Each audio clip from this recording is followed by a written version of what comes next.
Hey guys, so I am trying to think of some little trinket kind of things, or just, I don't know, something impressive that I can bring with me to meet Rhett and Link and give to them in June.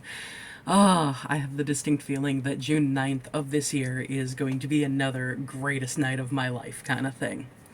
But right now, I am also still in the process of reading Nightmare Man. Hopefully I finish it soon. I tend to read right before I go to sleep for like, the hour before I turn the light out. So that's why this is taking so long. If I was reading during the day instead of crocheting or cleaning or whatever else I'm doing right now, then, I would have had the book done in like 2 or 3 days. But anyway, after that is done, I find myself drawn to wanting to read different classics. I showed that Bronte Sisters collection that I got recently. I also have up on one of my shelves Dracula, Frankenstein, Jekyll and Hyde. What else is there? Cyrano de Bergerac. Um, oh, I know that there's one I'm forgetting. I don't know. But there's different classics up there, and I find myself wanting to, you know take those off the shelf and actually read them. And I find that interesting because I've never had so strong an inclination to do that. But I really am looking forward to it because, everybody always says that these different things are classics, that they are these timelessly themed novels of brilliance from these authors. And almost nobody, unless you have read them, almost nobody actually knows what they are about.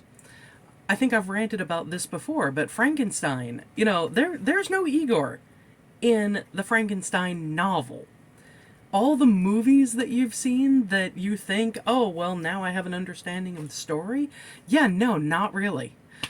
There is so much more to the novel. And the only reason I know that is because it was assigned in a college class that I had. And of course, I only read the excerpts and stuff like that we talked about in class, but I understood enough from those and from what the professor talked about in class to know that the movie is so not accurate.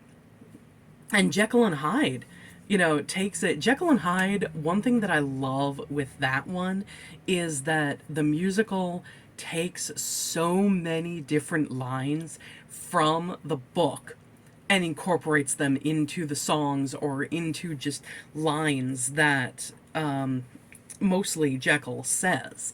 And I love it. I love how those things are weaved in because I got addicted to the musical first and listened to the Broadway soundtrack, and I even have a DVD of the performance that was filmed with David Hasselhoff playing Jekyll and Hyde.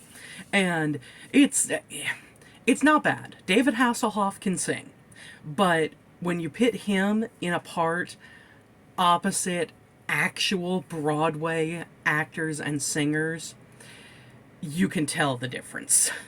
David Hasselhoff can definitely sing. He can definitely hold his own, but not against Broadway people.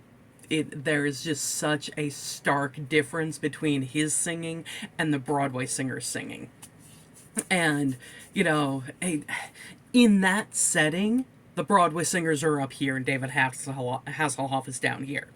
But singing in general, David Hasselhoff is about here. He is good. But yeah, just seeing those different things in there, it was awesome. And seeing the difference that the Jekyll and Hyde novel has from what the play does was interesting as well, because the novel is all about how the societal expectations that are put on Jekyll and how Hyde rebels against that, and Jekyll enjoys being able to experience that rebellion even though he knows that Hyde is more or less evil. And he is taking further and further control of Jekyll. The play, the musical, has Jekyll wanting to help his ailing father, who is in a hospital. It might be a mental hospital. I'm not sure. I don't remember. It's been a while since I heard the song that focuses on that whole thing. But the entire thing is about Jekyll wanting to help his father and believing that human nature, is divided into good and evil. And Jekyll thinking that if he can just perfect this serum, that he will be able to eradicate evil from people, from the world. And unfortunately, the I don't remember what they're called. Kind of a board of directors kind of thing. That might be the term.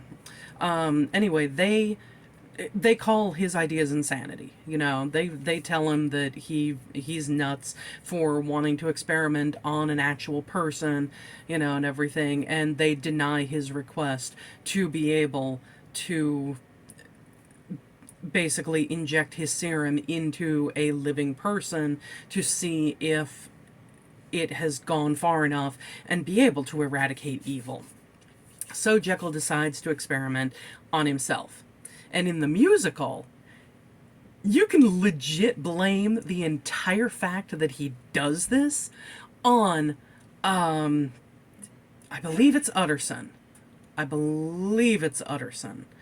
Because it's either Utterson or Poole, one of the two of them basically tells Jekyll that, the hell with them, you have an idea, you've got to see it through.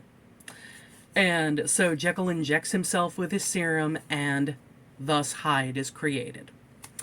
But yeah, I would love to, compare and contrast the different classic novels with their musical counterparts. I would just love to have these different classics under my belt that I have read, and I can't wait to sink my teeth into them.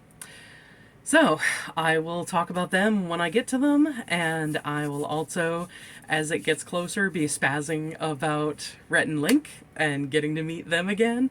And I'm definitely going to come back in February and talk about meeting Brigid Kemmerer, and definitely reading Defy the Night, Defend the Dawn, and Destroy the Day, when Destroy the Day comes out on the 23rd of this month. I have to finish The Nightmare Man pretty soon, because I have to start reading Defy the Night, Defend the Dawn before I get Destroy the Day, because that way those two are fresh in my mind, and I will definitely remember the two of them before I read Destroy the Day, and then get to meet her at the spoiler talk in Pennsylvania. So, anyway, I will see you next time, guys. Thanks for watching. Bye.